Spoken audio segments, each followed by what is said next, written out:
class. Chirunda was that one guy who used to keep quiet because of his English.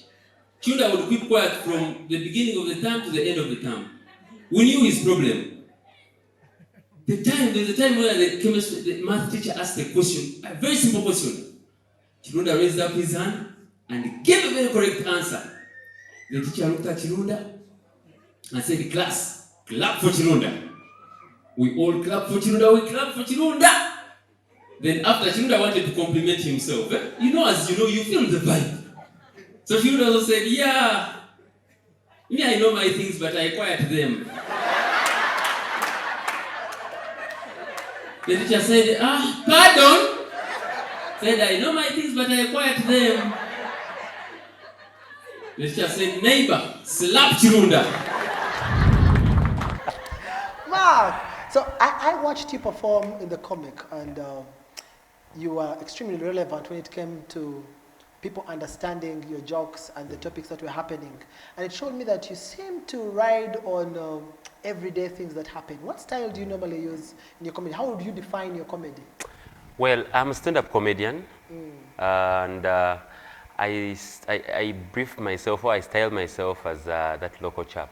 The local chap? Yes. Is there any element of truth in that? Yes, very much. Tell us. Much of the details are gotten from my mom, how we grew up. Remember those, like back then, we grew up, and things of like watching TV, most of them were myths. For example, it was a like myth. A dream come true. Yes. Now, the first time they bought TV at home, they would watch TV in shifts, 7 p.m. to 8 p.m. Okay. So sometimes our dad would go at work, and he would leave us at home. So we put on the TV. And remember those TVs that had backup? Yeah. It had an extension. Yes. So anytime your father would come back from work, the only evidence he would get is just touching on the TV. When he finds it hot, you know. And every time we would see him at the gate, we would just switch off the TV, pretend as if we were reading. He just comes, how are you? Like, all of you come here. So we noticed. Now, I had a very crazy brother. Yes. And what he did one time, it was an emergency. So my dad enters the gate, and he says, what are we going to do? He says, just wait. He went, grabbed the cloth, put in cold water, and brought on the TV, said, shh, shh, shh. You know that thing would cool for a few minutes? Yes. Then after like a minute, again it comes back. So my dad held on it first time, and it was cold.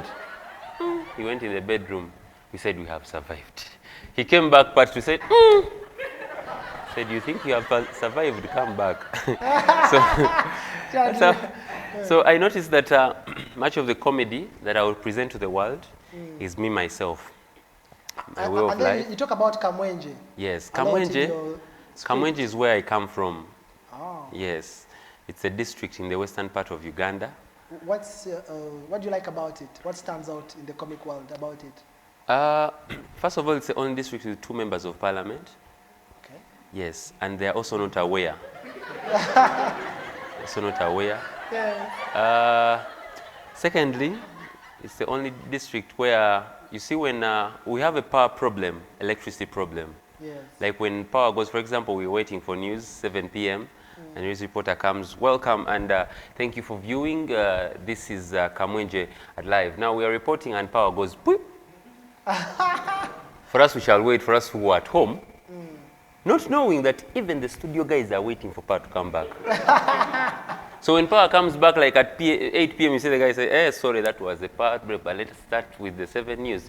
Now we're saying at 7 p.m., so Kamwenje has a lot of interesting things.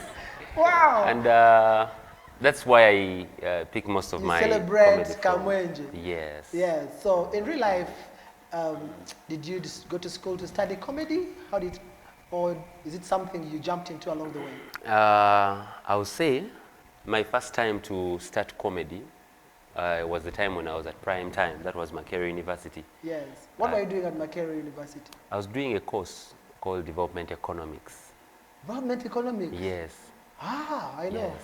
What do they do? What is it about? You said you know it. Okay, I know the words. Development and economics. So it's much of math, accounts, such things. I don't like math. Especially, was X involved? Yes. X, That's the problem. dy dx. We continue. I know you've been invited to very many places, but there's one show that always brings great memories. Yes. Which was that?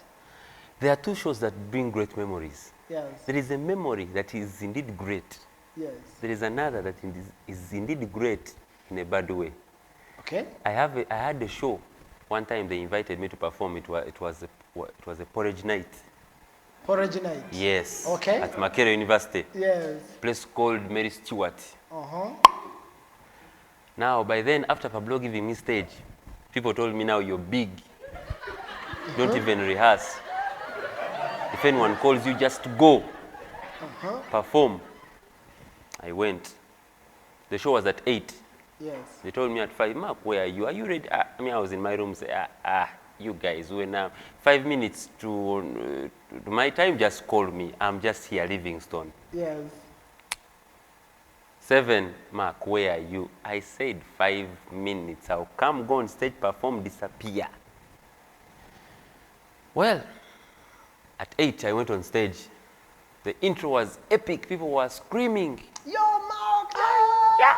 Oh my goodness, Mark! People were saying, this guy. First joke, the way the house is. That's how the first joke was. Second joke, I thought the microphone was off. Third joke, the DJ started throwing in those vayo, vayo. After that, I knew that there is life after death. Yes. You were born again. I became born again. I left comedy for 5 months. So what brought you back? What brought me back? The time I heard from my friend Luwa, Caesar is also a comedian. Yes. Caesar told me, Mark, you hosted him on the show. Hey, yes. Caesar told me, you know what, Mark? We were funny at Pablo Live. Yes. And things failed at a porridge night. Just a porridge night. Porridge night. I said, well. If you are to die, die strong, not with Die porridge. strong, yeah. He started bringing those African proverbs. Mark, if you're to eat a frog, eat a juicy one. Said, let The us lion go. will starve, but it won't eat grass. Hey. Those things. So we went to prime time. We nailed it. People came saying, I am a comedian. So the story changed. Yes, the story changed, but there was an ego raising. As a comedian, I get to meet people and they tell me, oh, Pablo, what's your favorite joke? I'm like, okay, does a comedian have to have a favorite joke? Do you meet people who ask you for your favorite joke? And if they do, what is it? Actually, I meet people who narrate my jokes. Yeah. You meet some guy in park and he calls you, yeah, first come here. Let me tell you, there is this joke. See now the guy came, the one you're saying, now the guy came. And he tells you your joke. But, and he laughs and you're like, yeah. Yeah. It hurts seeing someone knows your joke from the start to the end. You're like, yeah, I faced it. I faced it in South Sudan. South Sudan, they invited me for a show. okay. Now I got South Sudan, and because like any other comedian, you want to be relevant. Yes. So I went and researched about South Sudan, Rick Machar. I did my homework about South Sudan. As I was doing my homework, I didn't know that in South Sudan they're also doing homework about Pablo. They went to YouTube, they watched everything. I think they even made notes, downloaded. Now me, I go to South Sudan with my new jokes about South Sudan. I'm feeling nice, I'm feeling relevant. But every time I would crack a joke about their situation, nobody laughs. Or if they laugh in installments. They're like, heh heh. Heh heh heh heh. If it's very funny, they're like, heh heh heh heh. So, me, after when my time ended, I said, thank you so much, South Sudan. You've been a great audience. That was my time. 3 guys stood up. No, Pablo, there are some jokes you have not told us. I'm like, what? The guy said, yes, Pablo, there's a joke about short people. You didn't tell us the joke about short people. I said, which one? He said, don't you know the joke where you said that short people are friends of... He told me the whole joke, the way it is, on YouTube. From A to Z. He said, now you tell us that one. I'm like, but you have already told the joke. He started changing, and you know they are dark. Yes. Now he started turning from black to blue. It was like an iodine test in the chemistry lab. The litmus paper changed. Yes, the litmus paper changed. Said, Pablo, tell us the joke. And when such people start speaking in slow motion, please tell the joke. But me, I thought he was joking. I said, but you have said the joke. The guy pulled the pistol. Kakala, tell the joke. I told you, I trust adrenaline. I jumped. I told the story. You know the way he was saying it. The man laughed.